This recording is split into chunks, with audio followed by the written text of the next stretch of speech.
నమస్కారం.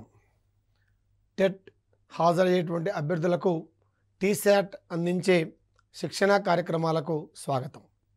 ఈరోజు science paper 2 కంటెంట్లో భాగంగా జీవశాస్త్రంలోని కణము, కణాంగాలు, కణ విభజనలు అనేటువంటి అంశాన్ని పరిశీలిద్దాం.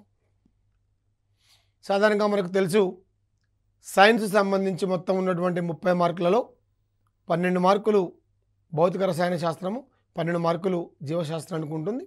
బోధనా పద్ధతుల కోసం ఒక 6 మార్కులు, మొత్తం 30 మార్కులు సైన్స్కు ఉంటుంది. జీవశాస్త్రం యొక్క సిలబస్ మనం కూడా డీటెయిల్డ్గా మీకు ఈ పాటికే ఒక అవగాహన వచ్చి ఉంటుంది. దాంట్లో భాగంగానే ఈరోజు కణము, కణ భావన, కణ సిద్ధాంతం, వృక్షకణం మరియు జంతుకణం మధ్య గల తేడాలు, కణ విభజనలు, కణాంగాలు, ఈ అంశాన్ని మనం ఈరోజు పరిశీలిద్దాం. సజీవ ప్రపంచము లక్షణాలు అనే హెడ్డింగ్లో భాగంగా టెట్ వారు కణము, కణాంగాలు, కణజాలాల్ని తమ సిలబస్ కింద ఇచ్చారు. జీవి యొక్క నిర్మాణాత్మక మరియు క్రియాత్మక ప్రమాణము కణం. ఎందుకు నిర్మాణాత్మక మరియు క్రియాత్మక ప్రమాణం అంటున్నాం అంటే, అన్ని జీవులు కూడా కణముల చేతనే నిర్మితబడి ఉన్నాయి. అన్ని జీవులు కూడా కణముల చేతనే నిర్మితమై ఉంటాయి. మరి ఏ జీవైనా తీసుకోండి, అన్ని కణాలే ఉంటాయి. మరియు క్రియాత్మక ప్రమాణం. ఎందుకు క్రియాత్మక ప్రమాణము అంటే, మనము ఏవైతే పనులు చేయగలుగుతుంటామో ప్రతి కణము కూడా అన్ని జీవక్రియలు జరుపుతుంది. ఉదాహరణకు మనం శ్వాసక్రియ జరుపుతాం, కణములో ఉండేటువంటి మైటోకాండ్రియా శ్వాసక్రియ జరుపుతుంది. ఇట్లా మనం ఏదైతే ప్రక్రియలు చేస్తామో అన్ని ప్రక్రియలు కూడా కణము చేస్తుంది. కాబట్టి కణముని ఒక క్రియాత్మక ప్రమాణం, ఒక ఫంక్షనల్ యూనిట్గా మనం చెప్పుకుంటాం. ఈ కణ సిద్ధాంతాన్ని మొట్టమొదటిసారిగా స్లైడెన్, స్వాన్ ప్రతిపాదించినప్పటికీ వారితో పాటు రుడాల్ఫ్, కార్ల్, విర్చో కూడా ఈ యొక్క కణ సిద్ధాంతం రూపొందించడంలో పాల్గొన్నారు. సో మొత్తం మీద స్లైడెన్, స్వాన్ మరియు రుడాల్ఫ్, కార్ల్, విర్చో ఈ యొక్క కణ సిద్ధాంతాన్ని రూపొందించారు. ఈ కణ సిద్ధాంతము 2 ప్రధాన సూత్రాలపైన ఆధారపడి ఉంటుంది. ఒకటి, అన్ని జీవులు కణాలు మరియు కణాల ఉత్పన్నాలతో కూడి ఉంటాయి. అంటే జీవులన్నీ మొత్తం కూడా కణములే ఉంటాయి ప్రతి జీవిలో కూడా. రెండవది ప్రధానమైనటువంటిది, అన్ని కణాలు ముందుగా ఉన్న కణాల నుంచి ఉత్పత్తి అవుతాయి. ఇప్పుడు కొత్తగా వచ్చే జీవులు ఎక్కడి నుంచి వస్తున్నారు? అయినా గాలి నుంచి ఏమైనా వస్తారా? రారు. ఉన్న జనాభా నుంచే కొత్త జనాభా వస్తుంది, ఉన్న మొక్కల నుంచే కొత్త మొక్కలు వస్తాయి. ఇది కణ సిద్ధాంతంలో ప్రధానమైనటువంటి రెండవది.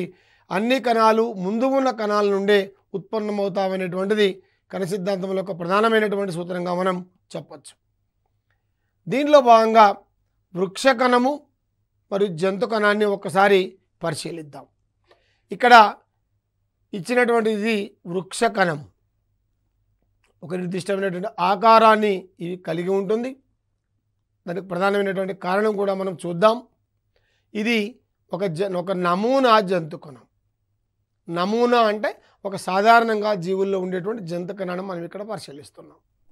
దీంట్లో ఉండేటువంటి కణాంగాలు ఏమేమి ఉంటాయి, దీంట్లో ఉండే కణాంగాలు ఏమేమి ఉంటాయి, వాటి విధి ఏముందో కూడా మనం డీటెయిల్గా తెలుసుకునే ముందు అసలు వృక్ష కణానికి, జంతు కణానికి ఏమేమి తేడా ఉన్నది ఒకసారి బ్రీఫ్గా మనం పరిశీలిద్దాం. వృక్ష కణము జాగ్రత్తగా చూసినట్లయితే ఒక కణకవచం ఉంటుంది. ఈ చుట్టూ కనిపించేటువంటిది కణకవచం.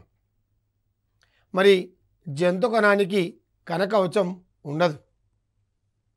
ఏంటి వృక్షకణం యొక్క కణకవచం యొక్క ప్రత్యేకత? కణకవచము ఆ యొక్క పరిణామ క్రమంలో ఆయా స్థాయి మొక్కలను బట్టి సెల్యులోజ్, హెమిసెల్యులోజ్, పెక్టిన్, క్యూటిన్ ఈ రకంగా అనేకమైనటువంటి పదార్థాల చేత కణకవచం ఏర్పడి ఉంటుంది. సాధారణంగా మనం సెల్యులోజ్ నిర్మిత కణకవచాలు అని చెప్పుకుంటాం, ఎందుకంటే ఎక్కువగా సెల్యులోజ్ నిర్మిత కణకవచాలే ఉంటాయి. నెక్స్ట్, జంతువుల లోపల మాత్రం అసలు కణకవచం ఉండదు. ప్రధానమైనటువంటి తేడా గుర్తుపెట్టుకోండి, మొక్కల కణాల్లో కణకవచం ఉంటుంది, జంతువుల కణాల్లో కణకవచం ఉండదు. ప్రధానమైన తేడా. రెండోది, మొక్కల కణాల్లో ప్లాస్టిడ్లు ఉంటాయి. ప్లాస్టిడ్లు. అదే జంతువుల కణాల్లో ప్లాస్టిడ్లు ఉండవు. ఏంటి ప్లాస్టిడ్లు? ఈ యొక్క ప్లాస్టిడ్లు సాధారణంగా ఒక 3 రకాలుగా మనం చెప్పుకుంటాం. మనం ఇన్ డీటెయిల్గా తర్వాత తీసుకుంటాం. దీంట్లో శ్వేత రేణువులు, హరిత రేణువులు, వర్ణ రేణువులు అనేటువంటి ఒక 3 రకాల ప్లాస్టిడ్స్ సాధారణంగా మొక్కల్లో కనిపిస్తాయి. అటువంటి ప్లాస్టిడ్స్ అసలు జంతువులలో ఉండవు. ప్రధానమైన తేడా గుర్తుపెట్టుకోండి. ప్లాస్టిడ్లో ఒక రకమైనటువంటి మనకు బాగా తెలిసినటువంటిది హరిత రేణువులు. హరిత రేణువులు మొక్కలలో ఉంటాయి, జంతువులలో ఉండవు. పేరులోనే అర్థం ఉన్నది. హరిత అంటే ఆకుపచ్చ, హరిత రేణువులు ఆకుపచ్చ. ఈ హరిత రేణువులు ఉన్నాయి కాబట్టే ఆ మొక్కలు ఆకుపచ్చగా కనిపిస్తున్నాయి. అవి తమ సొంతంగా ఆహారాన్ని కిరణజన్య సమక్రియ ద్వారా తయారు చేసుకోగలుగుతున్నాయి. మన జీవులలో హరిత రేణువులు ఉండవు. వృక్ష కణము లోపల ఒక పెద్ద రిక్తిక ఉంటుంది. దీనివలన కేంద్రకము కానీ ఇతర కణద్రవ్యం కానీ కొంత పక్కకు నెట్టివేయబడినట్టుగా కనిపిస్తుంటుంది. మనం ఈ కణములో చూస్తున్నాం. అదే జంతువుల కణాల్లో చూసినట్లయితే రిక్తికలు ఉండవు. ఒకవేళ ఎక్కడో కొన్ని కణాల్లో ఉన్న చిన్న రిక్తిక ఉంటుంది, ఒక చిన్న రిక్తిక ఉంటుంది. అసలు రిక్తిక అంటే ఏమిటి, దానికి అవసరం అంటే ఏంటి కూడా, దానికి ప్రాముఖ్యత ఏమిటి కూడా మనం ఇన్ డీటెయిల్గా చూద్దాం. ఇవి వృక్ష కణము జంతు కణానికి ఉన్నటువంటి ప్రధానమైనటువంటి తేడాలు. కణకవచము, ప్లాస్టిడ్లు, హరిత రేణువులు, రిక్తికలు వృక్ష కణములో ఉంటాయి. జంతు కణములు కణకవచం ఉండదు, ప్లాస్టిడ్లు ఉండవు, హరిత రేణువులు ఉండవు, రిక్తికలు కూడా ఉండవు. ఒకవేళ ఎక్కడైనా ఉన్నా కూడా ఒక చిన్న రిక్తికం మాత్రమే ఉంటుంది. సజీవ ప్రపంచం లక్షణాలు. దీంట్లో భాగంగా కణాంగాలు. ప్రతి కణములో మరి ఏమేమి కణాంగాలు ఉన్నాయి అన్నప్పుడు, వృక్ష కణమైతేనేమో కణము చుట్టూ ఒక కణకవచం ఉంటుందని చెప్పుకున్నాం. ఆ కణకవచము కింద ఒక ప్లాస్మా పొర ఉంటుంది, ప్లాస్మా పొర. అదే జంతు కణమైతే దాని చుట్టూ ఒక ప్లాస్మా పొర చేతనే ఆవరించబడి ఉంటుంది. అంటే కణాలు క్రొవ్వులు మరియు ప్రోటీన్లతో నిర్మితమైనటువంటి ప్లాస్మా పొరతో కప్పబడి ఉంటాయి. దీన్ని మనం లిపోప్రోటీన్ పొర అని కూడా చెప్పుకుంటాం సాధారణంగా. ఈ ప్లాస్మా పొర అనేది భేదక పారగమ్య పొర, అంటే ఒక విచక్షణాస్తరం. మన ఇల్లు ఉన్నది, మన ఇంట్లోకి ఎవరు రావాలి ఎవరు రాకూడదని నిర్ణయించేది ఎవరు? మనం. అవునా కదా? మనకు సినిమా హాల్కి వెళ్తాం, అటు గేట్ కీపర్ ఉంటాడు. అందరు గుంపుగా లోనకి వెళ్ళిపోవచ్చా? గేట్ కీపర్ ఎవరి దగ్గర టికెట్ ఉన్నదో వాళ్ళనే లోపలికి ఎంట్రీ చేస్తాడు, మిగతా వాళ్ళని బయటకు పంపిస్తాడు. అట్లనే ప్లాస్మా పొర ఒక రక్షక త్వచముగా పనిచేస్తుంది. ఎందుకని? కణమునకు అవసరమైన పదార్థాలను లోపలికి రాణిస్తుంది. కణమునకు అవసరం లేని పదార్థాలు, కణానికి హానికరమైన పదార్థాలు లోపలికి రానివ్వదు. అందుకనే దీన్ని భేదక పారగమ్య పొర అన్నం. ఇది ఒక రక్షక త్వచం కింద కూడా మనం గుర్తుపెట్టుకోవాలి. మొక్కల కణాల్లో అయితే సెల్యులోజ్తో కూడిన కవచం, కణత్వచం వెలుపల ఉంటుంది. రెండోది ప్రధానమైనటువంటి భాగం కేంద్రకం. ఈ కేంద్రకము ఉంటే దాన్ని నిజకేంద్రక కణము అంటారు. కేంద్రకం లేకపోతే కేంద్రక పూర్వ కణము అంటారు. కేంద్రక పూర్వ కణాలలో అంటే కేంద్రక త్వచం ఉండదు. ఏంది తేడా? ఒకసారి జాగ్రత్తగా పరిశీలించండి. మధ్యలో ఉండేటువంటి జన్యు పదార్థము కేంద్రక పూర్వ కణాల్లో ఉంటుంది, నిజకేంద్రక కణాల్లో కూడా ఉంటుంది. జన్యు పదార్థం రెండింటిలో ఉంటుంది. కానీ కేంద్రక పూర్వ కణాలలో ఈ జన్యు పదార్థము చుట్టూ ఒక నిర్దిష్టమైనటువంటి కేంద్రక త్వచము లేదు. ఇది జీవి యొక్క కణత్వచం. అదే నిజకేంద్ర కణం చూడండి, ఈ యొక్క జన్యు పదార్థం ఉన్నది, దాని చుట్టూ ఒక నిర్దిష్టమైనటువంటి కేంద్రక త్వచం ఉండటం వల్ల ఇది కేంద్రకము అని మనం చెప్పగలుగుతున్నాం. అంటే నిజ కేంద్రక కణములలో నిజమైన కేంద్రకం ఉంటుంది, అంటే జన్యు పదార్థము చుట్టూ కేంద్రక త్వచం ఉంటుంది. కేంద్రక పూర్వ కణాలలో జన్యు పదార్థం ఉంటుంది, దీన్ని న్యూక్లియాయిడ్ అంటారు. దాని చుట్టూ కేంద్రక త్వచము ఉండదు. మరి ఈ కేంద్రకం ఏం చేస్తుంది? ప్రత్యేకం ఇంతసేపు చెప్పుకున్నాం మనం. మనకు మెదడులను కణమునకు కేంద్రకం అంతా చాలా ప్రాముఖ్యత కలిగినటువంటిది. కణము యొక్క విధులన్నింటినీ కేంద్రకము క్రమబద్ధీకరించి నియంత్రిస్తుంది. ఇది జన్యు సమాచారాన్ని కలిగి ఉండి కణ విభజనలో, జీవులలో లక్షణాలను నిర్ధారించడంలో ప్రధానమైన పాత్ర వహిస్తుంది. అంటే ఒక తరం నుండి లక్షణాలు మరొక తరానికి ఎలా వెళ్తుంటాయి అంటే క్రోమోజోములు వాటిపైన జన్యువుల బట్టే వెళ్తుంటాయి. అవన్నీ కూడా కేంద్రకములో ఉంటాయి.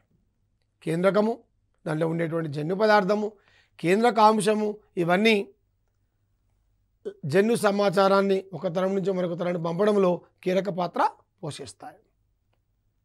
నెక్స్ట్ మరొక ప్రత్యేకమైన కణాంగం అంతర్జీవ ద్రవ్యజాలం. ఈ అంతర్జీవ ద్రవ్యజాలము కణాంతర రవాణాలో సంశ్లేషక తలముగా ఉపయోగపడుతుంది. ఇది నునుపు అంతర్జీవ ద్రవ్యజాలము మరియు గరుకు అంతర్జీవ ద్రవ్యజాలం అని రెండు రకాలు. ఏంటి నునుపు మరియు గరుకు? ఇక్కడ జాగ్రత్తగా పరిశీలించండి.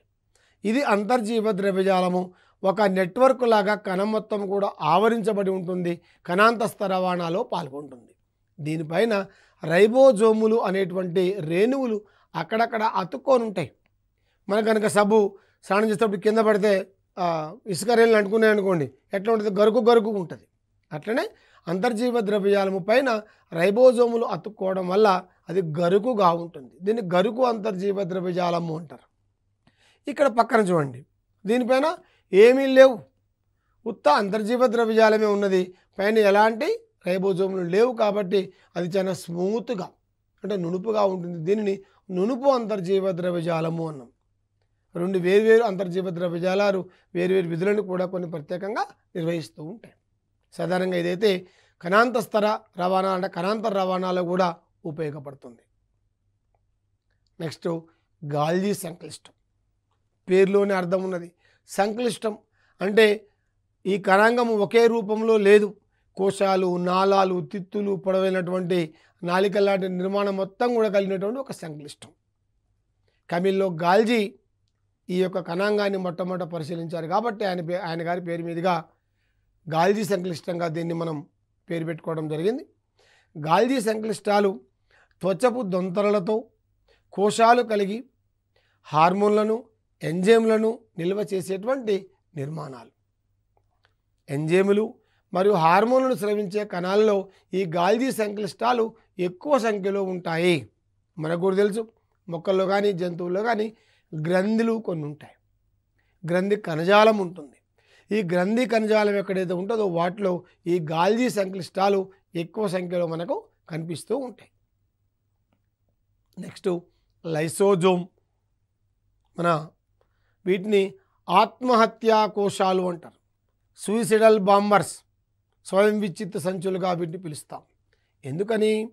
లైసోజోములో వినాశకరమైనటువంటి జీర్ణ ఎంజైములు ఉంటాయి. వీటి జల విశ్లేషక ఎంజైములను కూడా పిలుస్తారు. లైసోజోమ్ విచ్చిత్తి చెందినప్పుడు ఇవి విడుదలై కణానికి సరఫరా చేయబడిన వినాశకరం కావాల్సిన పదార్థాలను జీర్ణం చేస్తాయి. కాబట్టి వీటిని స్వయం విచ్చిత్త సంచులు, ఆత్మహత్యా కోశాలు అని అంటారు. ఇంకా జాగ్రత్తగా మనం చెప్పుకుంటే, ఉదాహరణకు కణం లోపలికి ఏదైనా ఒక హానికర జీవి వచ్చింది, ఒక బ్యాక్టీరియా ఏదైనా వచ్చింది, ఎమ్మట ఏం చేస్తుంది? కేంద్రకం లైసోజోములకు ఇన్ఫర్మేషన్ పంపిస్తుంది. ఎమ్మట లైసోజోములు ఆయా హానికర సూక్ష్మాల దగ్గరికి వెళ్ళిపోయి అవి విచ్చిత్తి చెందుతాయి, పగిలిపోతాయి. దానివల్ల ఏమవుతుంది? కణం మొత్తం జీర్ణమవుతుంది. కణంతో పాటు హానికరమైన సూక్ష్మజీవులు కూడా జీర్ణమవుతాయి, మిగతా జీవి రక్షింపబడుతుంది. మైటోకాండ్రియా మనం ఇంతకుముందే చెప్పుకున్నాం, శ్వాసక్రియ. కణానికి కావలసినటువంటి శక్తిని ఉత్పత్తి చేసే కణ శ్వాసక్రియ మైటోకాండ్రియాలో జరుగుతుంది. కాబట్టి మైటోకాండ్రియాను కణ శక్త్యాగారాలు, power houses of the cell అని అంటారు. జాగ్రత్తగా చెప్పుకుంటే మైటోకాండ్రియాలో శ్వాసక్రియ జరుగుతుంది, శక్తి విడుదలవుతుంది మరియు శక్తి అందులో నిల్వ ఉంటుంది. దేని రూపంలో నిల్వ ఉంటుంది? ఏటీపీ రూపంలో నిల్వ ఉంటుంది. ఏటీపీలు మనకు తెలుసు. ఏంటి ఏటీపీ అంటే? అడినోజైన్ ట్రైపాస్పేట్. ఈ అడినోజైన్ ట్రైపాస్పేట్ని సెల్ ఎనర్జీ కరెన్సీ అంటాం. మనకు రూపాయలు ఎట్లనో కణానికి ఏటీపీలు అట్లా, అంటే కణం యొక్క శక్తికి ప్రమాణము ఏటీపీలు. అది ఆ రూపంలో శక్తి మైటోకాండ్రియాలో నిల్వ ఉంటుంది. ఇదేమో బాహ్య త్వచము, లోపల త్వచము అనేకమైన ముడతలను కలిగి ఉంటాయి. ఈ ముడతలను క్రిస్టే అంటారు. క్రిస్టే గుర్తుపెట్టుకోండి. ఆ మధ్య ఉన్నటువంటిది మాత్రిక. ఆ మాత్రికలో అనేకమైనటువంటి ఎంజైములు, మిగతా పదార్థాలు ఉంటాయి. వృక్ష కణాలలో 3 రకాల ప్లాస్టిడ్లు ఉంటాయి. మనం ఇంతకుముందు ప్రత్యేకంగా చెప్పుకున్నాం.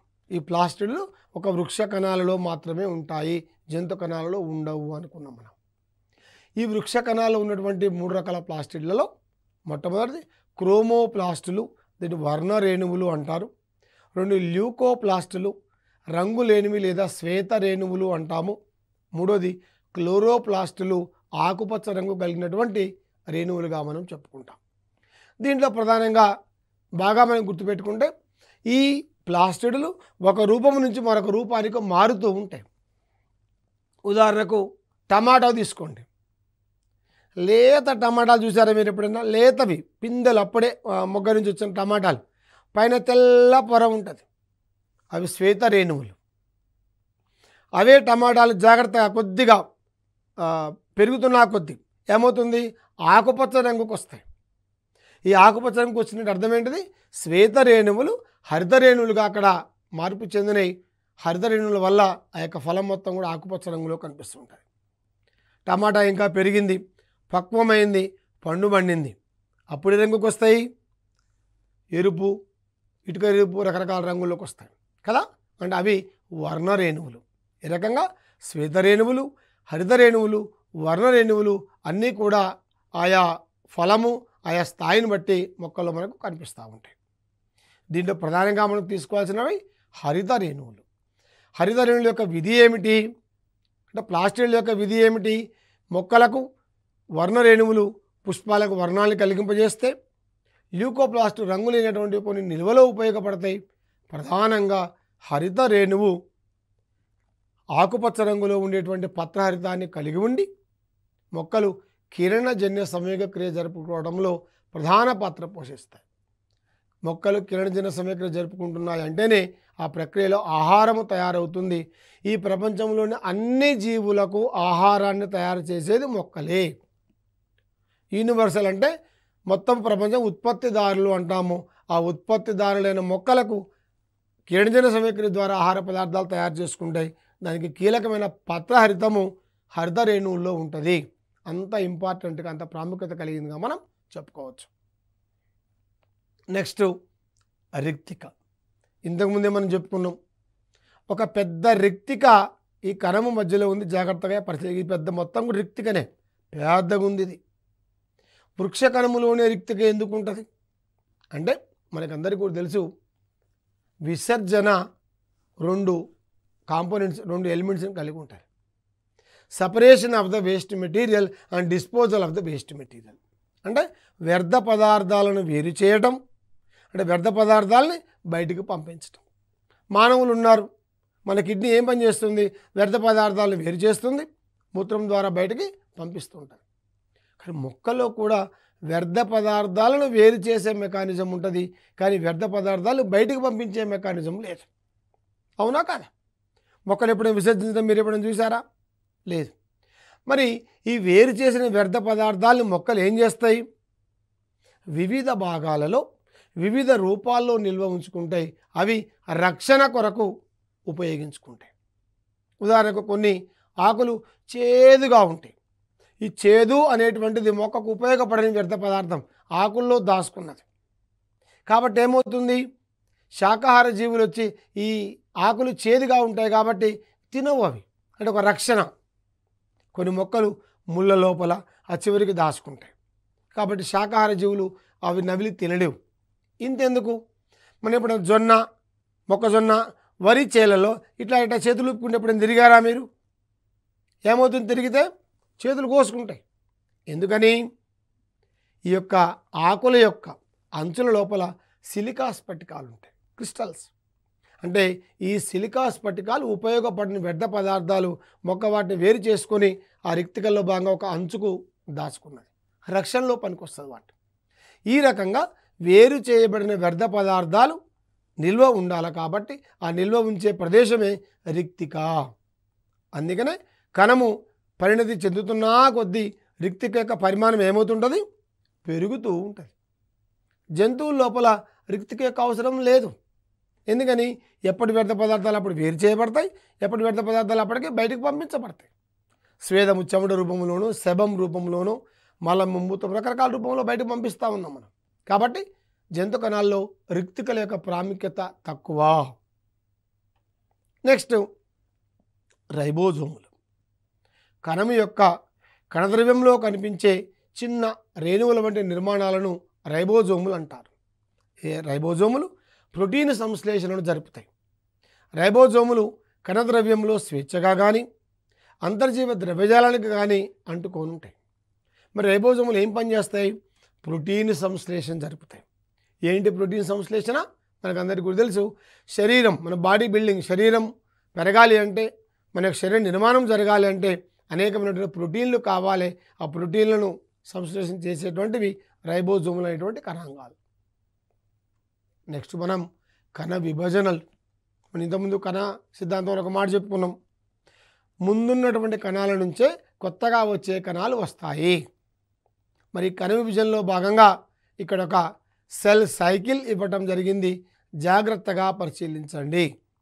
సెల్ సైకిల్లో G1 గ్యాప్ 1 దశ, ఎస్ సింథసిస్ సంశ్లేషణ దశ, G2 గ్యాప్ 2 దశ, కొద్ది గ్యాప్ ఉండేటువంటి దశ, M అంటే మైటాటిక్ దశ అంటే విభజన దశ. జాగ్రత్తగా చూడండి. విభజన దశ కొద్ది సమయం మాత్రమే తీసుకుంటుంది, కానీ విభజనకు ప్రిపరేషన్ మాత్రం చాలా సమయం తీసుకుంటుంది. అవునా కాదా? ఫర్ ఎగ్జాంపుల్, మీరు యొక్క టెట్ వీడియోని చూస్తారు.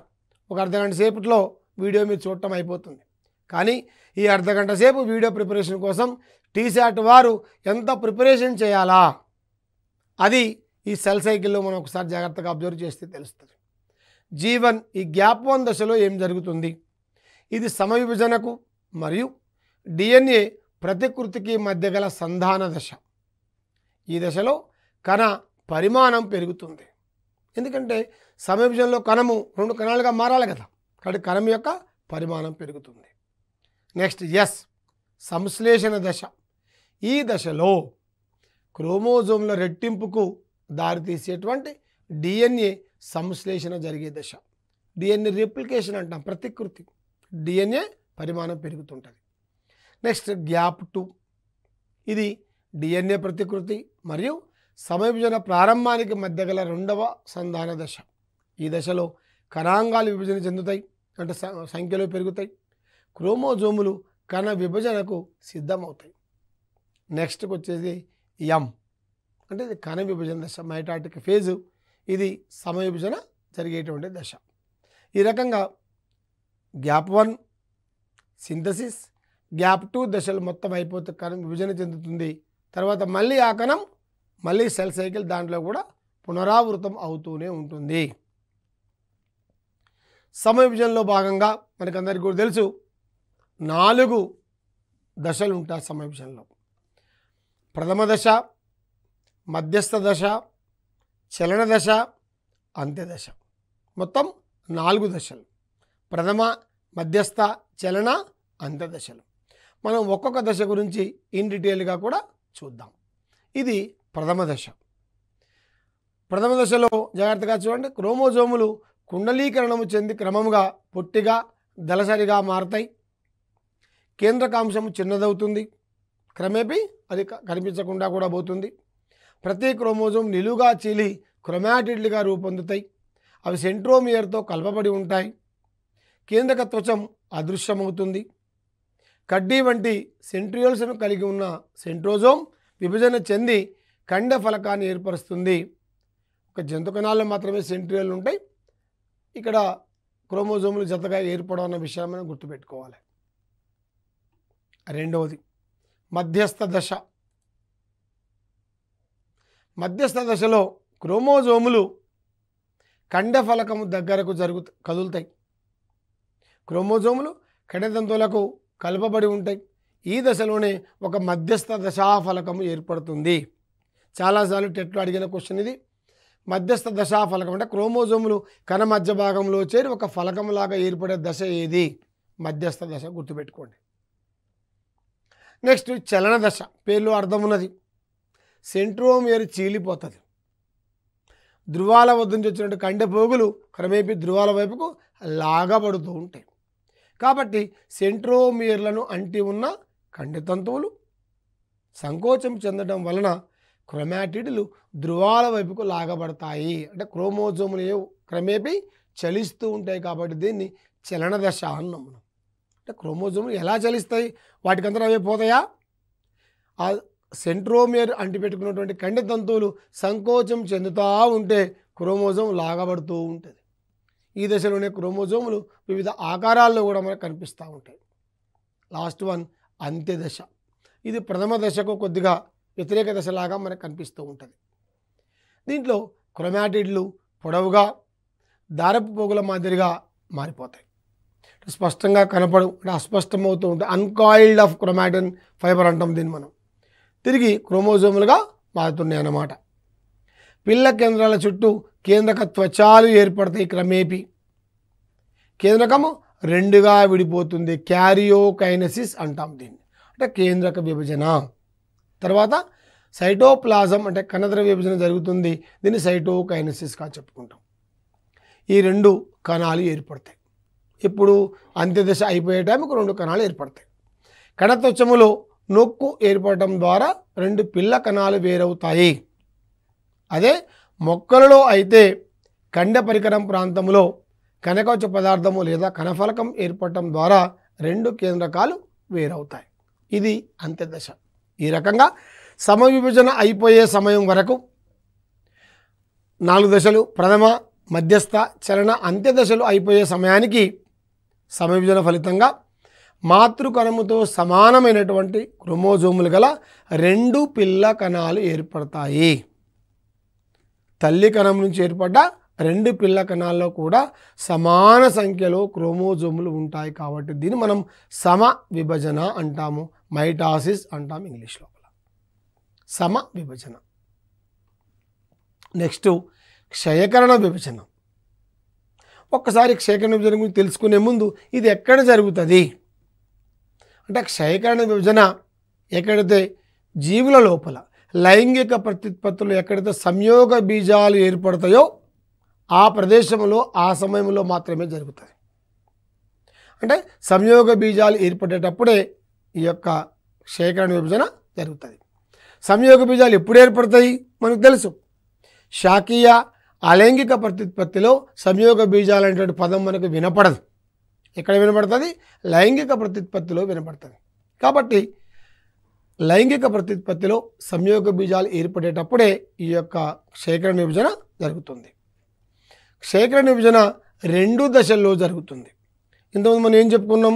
సమవిభజనలో ఒక విభజన జరిగి 2 కణాలు వస్తాయి. కానీ క్షయకరణ విభజన 2 విభజన జరగడం వల్ల 4 కణాలు వస్తాయి. మొదటి దశ క్షయకరణ విభజనలో క్రోమోజోముల సంఖ్య సగానికి తగ్గించబడుతుంది.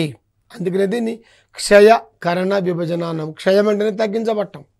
క్షయం, రిడక్షన్. దీని పేరు కూడా రిడక్షన్ సెల్ డివిజన్. ఈ విధంగా క్షయకరణ విభజనలో మాతృ కణాలలో 2 సార్లు విభజన జరిగి 4 పిల్ల కణాలు ఏర్పడతాయి. ఈ 4 పిల్ల కణాలు కూడా సంయోగ బీజాలు, గుర్తుపెట్టుకోండి. దీనివలన లైంగిక ప్రత్యుత్పత్తి ద్వారా ఏర్పడే సంతతి లేదా తర్వాతి తరాలలో క్రోమోజోముల సంఖ్య స్థిరముగా ఉంటుంది. ఇది క్షయకరణ విభజన యొక్క ప్రాముఖ్యత.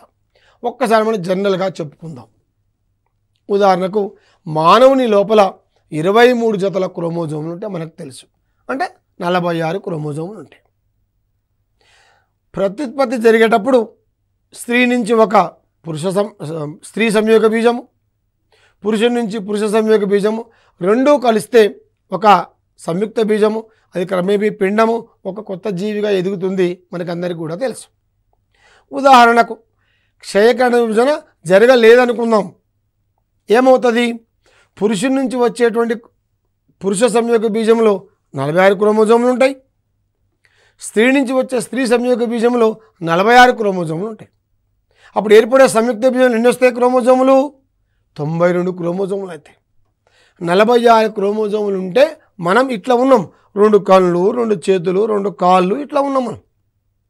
92 క్రోమోజోములు ఉంటే ఎట్లుంటాడు మనుషులు? మనగలుగుతారా? దాని తర్వాత తరంలో ఎంత అవుతాయి? 184 అవుతాయి. ఇట్లా పోతూ ఉంటే జీవుల యొక్క పరిణామక్రమం అస్తవ్యస్తమవుతుంది. జీవులు చనిపోతాయి, మనగలగలేవు, బ్రతకలేవు. ప్రతి తరములో కూడా జీవులలో క్రోమోజోముల సంఖ్య స్థిరముగా ఉండాలి అంటే సంయోగ బీజాలు ఏర్పడేటప్పుడే క్షయకరణ విభజన జరగాలి. ఆ క్షయకరణ విభజన ఫలితంగానే సంయోగ బీజాలు ఏర్పడతాయి. అది గుర్తుపెట్టుకోండి. కాబట్టి లైంగిక ప్రత్యుత్పత్తి ద్వారా తర్వాత తరాల్లో వచ్చేటువంటి క్రోమోజోముల సంఖ్య స్థిరముగా ఉండటంలో కూడా క్షయకరణ విభజన చాలా ప్రాముఖ్యత వహిస్తుంది. ఇదొక అంశం బాగా గుర్తుపెట్టుకోండి. ముఖ్యాంశాలు: జీవి యొక్క నిర్మాణాత్మక మరియు క్రియాత్మక ప్రమాణం కణం. స్లైడన్, స్వాన్ మరియు రుడాల్ఫ్ కార్ల్ విర్చోవ్ కణ సిద్ధాంతాన్ని రూపొందించారు. ఈ కణ సిద్ధాంతం 2 ప్రధానమైన సూత్రాలు: అన్ని జీవులు కణాలు మరియు కణాల ఉత్పన్నాలు చే కూడి ఉంటాయి. అన్ని కణాలు ముందుగా ఉన్న కణాలను ఉత్పత్తి అవుతాయి. క్షయకరణ విభజన లైంగిక ప్రత్యుత్పత్తిలో సంయోగ బీజాలు ఏర్పడేటప్పుడే జరుగుతుంది. కణములో ఒక్కొక్క కణాంగం ఒక్కొక్క విధిని నిర్వర్తిస్తుంది. ఇది ఈ సంబంధించినటువంటి ఎపిసోడ్. ఈ ఎపిసోడ్లో మనం కణం, కణాంగాలు, కణ సిద్ధాంతం, కణ విభజనల గురించి వివరంగా తెలుసుకున్నాం. మరొక అంశంతో మళ్ళీ కలుద్దాం. నమస్కారం.